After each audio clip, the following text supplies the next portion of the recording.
Здравейте! Аз съм Дотролер BG от Дотролер BG и това е първи ми клип в този канал. Съжалявам за това. И съжалявам, че не съм си направил спелове. Така, съм Танхал 7. Нито Макс, нито Ръш. Както виждате, не знам защо. Ще ви покажа някой реплей. Този беше. Така, човек си мисли, че нали по принцип пеките трябва да влизат навътре. И то човек си мисли, че тук пеката е вътре. Не, навън е. В смисъл, цялата стена е навън. Буквално. И най-важен е Dark Storage, който е вътре, елексират и един Gold Storage. Така мортарите всичките пазят Танхала. Ако случайно нещо влезе тук и подмине трите мортара, ще бъде много добре. Но това е трол. Упс. Има хора, които изпълнват гигантите тук, за да минат от тук и да заобиколят. Знайки, че е бъкано с капани.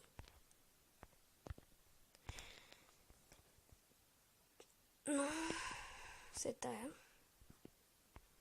Аз такова с 17 гиганта, 12 уизарда, 24 барбериан, 8 лоубрекъра и 12 арчера. С 17 гиганта в принцип с 20 атаката и сега ще ви покажа аз как е такова. Съжалявам с този реплей. Така. Тук това ми е другата армия. Всичко почва от тук. Това ми е първата атака. С тая армия. Извинете. Тук атакувам.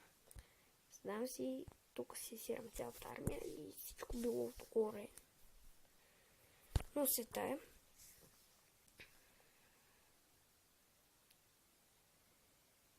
И просто този клип ще е мега краткия, при положение, че нямам шансове да снимам и обработката става много време и самото качване. И сега събирам за четвърти билдър. Обикновено като имам джемове ги харча, но реших да събирам. И тази атака много ме яд с тия 16 купички. Сега ще видите колко тъпо филма заради тия гиганти.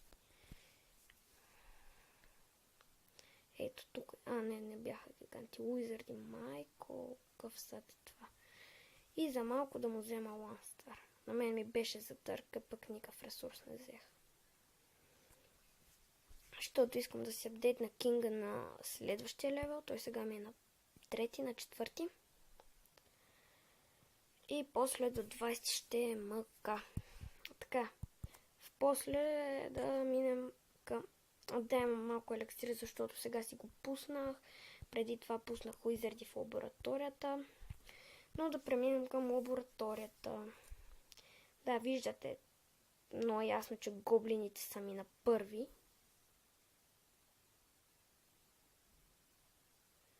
Уизардите са ми на четвърти. Спеловете са ми зле, тия са ми новите трупове. Това ми е нов труп, това от Танхал 6 не съм го пипал и другите неща. Но тези няма и да ги пипам. При положение, че не ми трябват. Упс. И сега да преминем към кланът ми. Той не е мой един приятел, но пак. Както виждате, традиционно топ 3 колидери. Просто така са самите хора от клана сме така. Това всички са приятели. Нали? И ето го лидера. Ще преминем към лидера и нашия първи.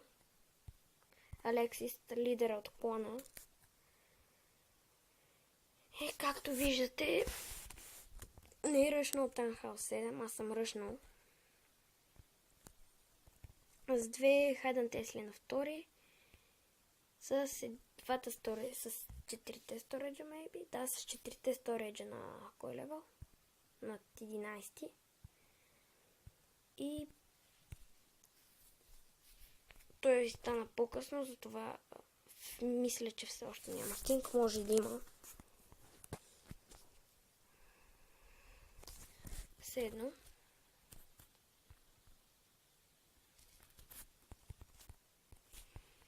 Моят кинг е на трети.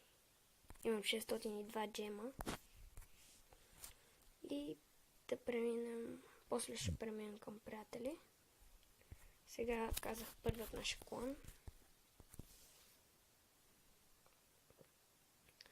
Добре развита тъха осмица. Стените само, но те стените не са и толкова и важни. Общо взето. Виждаме, че атакува с подобие на Голайб, само че 3 пеки. Използва 3 пеки, обаче има 3 билдера. И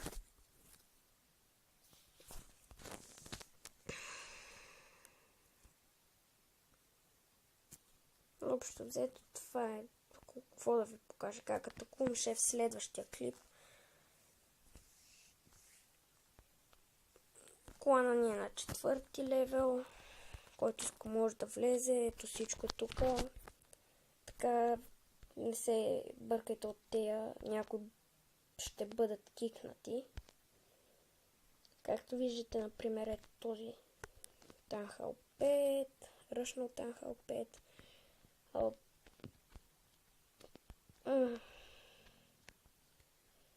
Това също е Марто 54, втория ни.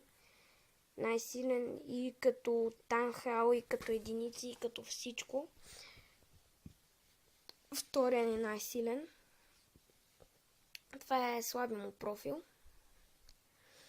И общо взето това е. Няма какво друго да кажа. Но клипа не е кратък, 7 минутки. Така ще има Survival на Minecraft Pocket Edition. Сигурно ще снимам Skywars, какво ли не. Да, въпросът е, че почти съм събрал за трети билдър.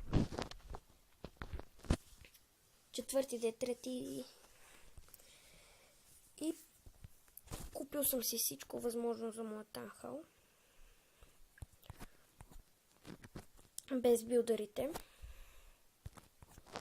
Нали, дефенс тия не ми трябват. Витизи не ми трябват. Освен е та пека, тя пък е ефтина пеката. Може това да си купя. Тя бе ефтина 1 милион сам. Много малко. Както виждате. Вау. 326 джема за кинг на 4-ти. Минимал стройва. И това беше от мен и довиждане. Аз бях Тролер БГ. Влезте в нашия клан и чао!